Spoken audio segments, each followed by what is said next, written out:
What is going on, everyone, and welcome back to the channel.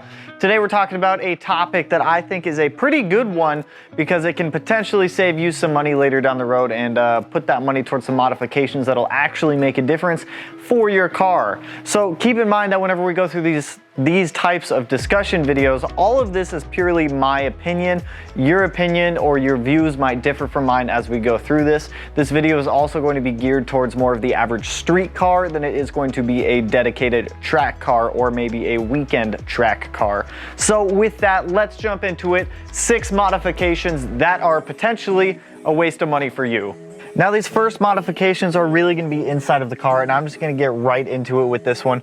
Quick release steering wheels. I think quick release steering wheels are one of the biggest wastes of money that you could potentially buy. Now, I'm saying this for a couple reasons. A, like I said, this is more directed at street cars than it is track cars. If you are daily driving your car and you want to put a quick release steering wheel on there, some other hot boy wheel out there, by all means, your call, your car, your choice. But keep in mind that pulling off the airbag in your steering wheel is a big detriment to being able to drive on the street. This thing can potentially save your life. Yes, it's not the prettiest looking steering wheel, but it does get the job done. Now, if you are a dedicated track car, those cars have a reason for having a quick release steering wheel. Generally, if you are taking your car out to the track, or if you do have a dedicated track car, you have a fixed back seat. You have either a full cage or a half cage, with the full cage having the pillars that come down left of the leg to keep you secure in the car, and you don't have a lot of room to get in and out of the car. We'll get into fixed back seats here shortly because that is also on the list, and I will explain that in a reason. But having that fixed back seat, you do have a large bolster on both sides of your thighs, which makes it a little difficult to get in and out of the car. Now, having the steering wheel there and trying to maneuver in and out of that can be very difficult to do because you just don't have the room to be able to do that. Now, with a quick release steering wheel, you're easily able to pull it off, get in and out of the car, put it back on. Now, for a daily driving aspect, losing the safety aspect of having that airbag, if you do get in an accident, can potentially cost you your life later down the road. I think it is a decent waste of money. If you really do want to swap out your steering wheel, there are some good looking steering wheels out there that are either full carbon fiber, full Alcantara, or other materials that retain your factory airbag and still look good doing it. Hold up, I gotta move the neon a little bit to be able to show you guys this next one. Oh, I forgot how heavy this car is. All right, Matt, we're moving the neon. Oh, why are Dodges so heavy? Okay, come on here, Betty. Second modification that is a waste of money for any street driven or daily driven car is going to be a fixed back seat. I promise you, this is one of the worst mods you can do and one of the worst areas you can spend money on when you could be putting that money into other aspects of the car. Now, don't get me wrong, if you're a dedicated track car, if you're a car that goes to the track very frequently, a fixed back seat is going to be crucial for your success at the track to keep you in place. However, when it comes to driving your car every single day, these large bolsters next to my leg right here make it awful to get in and out of the car of, especially like trying to maneuver in and out. It's awful. You really have to do like pick yourself up and out of the seat, and then same thing to get back in. Plus, these seats are so uncomfortable to sit in after extended road trips of like 2+ hours. I promise you, if you have never done an extended road trip in a fixed back seat in your car, you are going to hate your life. You're going to immediately regret the choices that you have made that have put you in the position you're in today. Save your money, save them for a modification that actually like functions well with the car for a daily driven car or a daily driven street car. I promise you the money will be well spent in other areas. Now, I do want to caveat off of fixed back seats because with fixed back seats, people generally get harnesses. I promise you, having a harness is not as cool as you think in a car. Every time you get in and out of the car, it's not as easy as just grabbing a seatbelt, bringing it around and clicking it in. You're going to sit in the seat, you're going to readjust the harness, you're going to get the harnesses up, around and over and on. And it's like an extra 3 minutes to your day that you just don't need to be spending, and it's honestly a waste of money. I promise you, your factory seatbelt is more than enough to keep you safe in your car. Now, I know there's going to be some of you out there that say, no, I 100% disagree.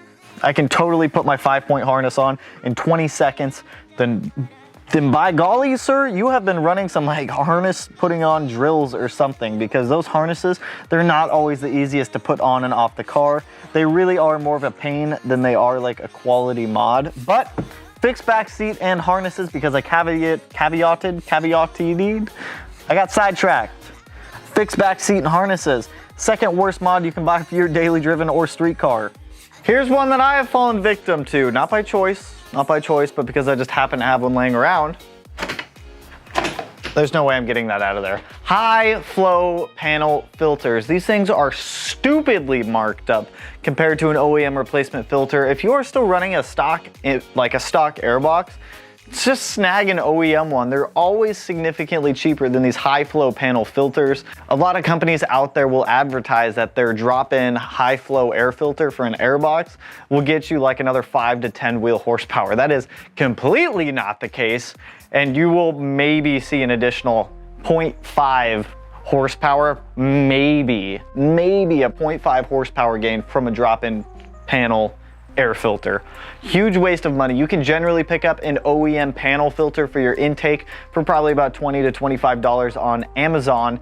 And a lot of these other aftermarket companies are selling their drop-in panel filters for anywhere from $40 to $80 I've seen. Huge waste of money. I promise you, if you want an intake, buy a real intake for your car. Don't go this cheap route of just snagging a panel filter. Huge waste of money. But I got one more engine one for you guys, and then we're gonna jump over to some exterior stuff that is also just a waste of money, and we've all probably fallen victim to some of these. Turbos. Not necessarily turbos though, turbo timers. So I see asked a lot actually if someone should get a turbo timer, if they should.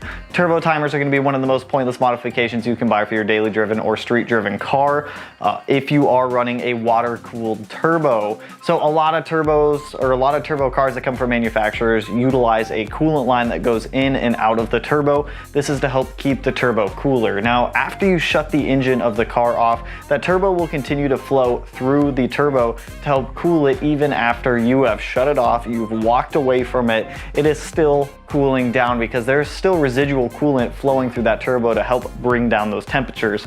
Now a lot of people want to install a turbo timer onto their water cooled turbo. This is not a water cooled turbo, by the way, so this would be an instance where a turbo timer may be appropriate. And yes, this is the engine for the SRT that is next to me. This thing will be stupid fast once it's done, but I'm getting off topic. This is a turbo application that may require a turbo timer if the owner of the car wanted to put one on there. However, for something like my STI, or maybe for your WRX or STI or similar car out there, now if you have a water-cooled turbo car from the factory, your money can be better spent rather than spending it on a turbo timer just to be able to turn your car off, let it continue running while you walk away. Most people who utilize turbo timers still stand or wait next to their car until it fully shuts off, just so that no one else breaks in or tries to steal it.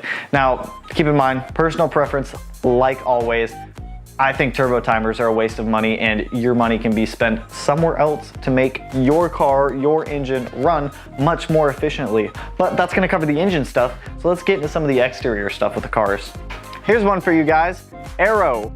That's not necessarily like real Aero, but like fake Aero that doesn't necessarily do anything for the car. Like you guys know, I run Aero all over my STI. If you went up to any of it, you could grab it, you could shake the entire car.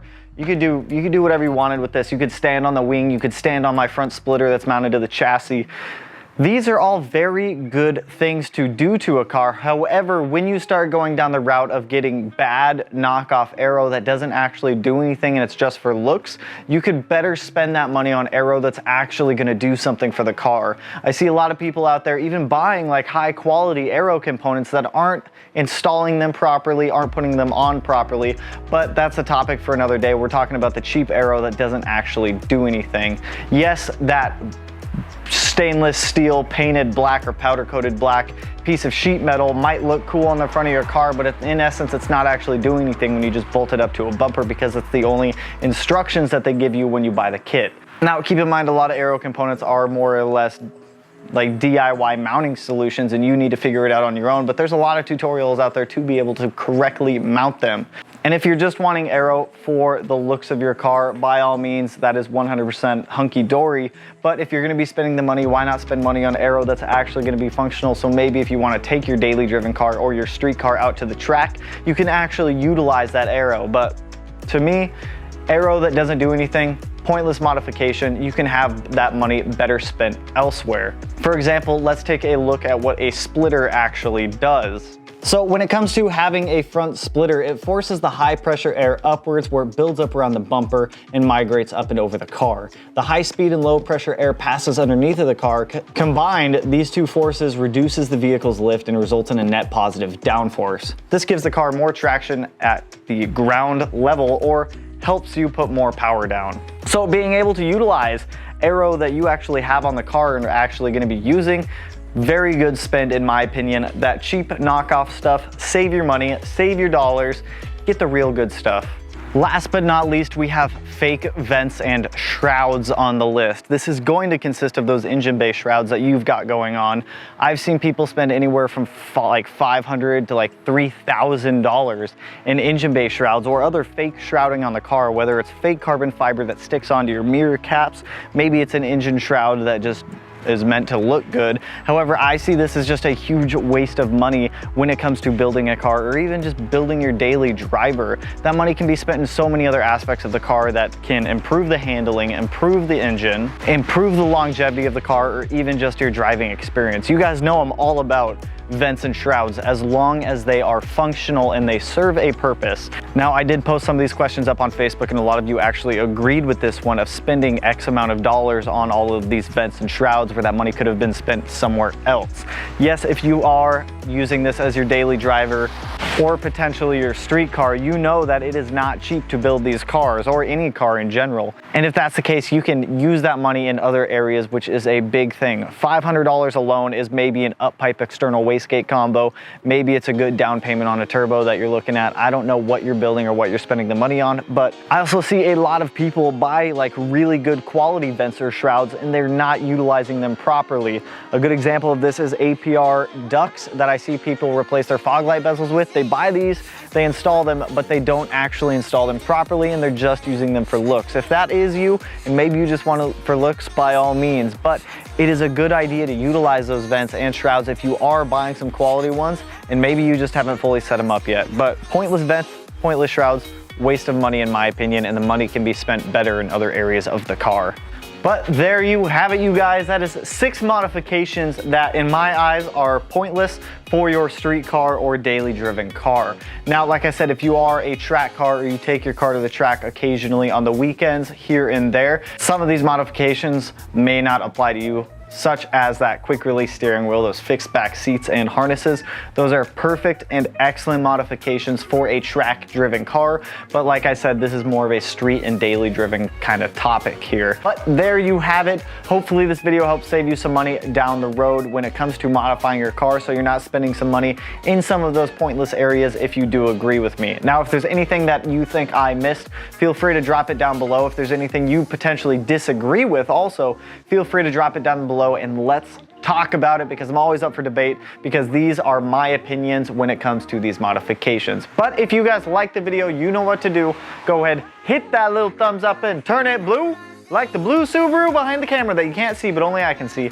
And if you're not already subscribed to the channel, feel free to do so in any one of these corners. No idea which one I'm going to do it in quite yet, but with that, I will catch you guys in the next one.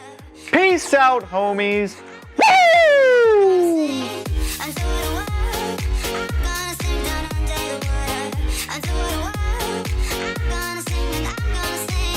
Until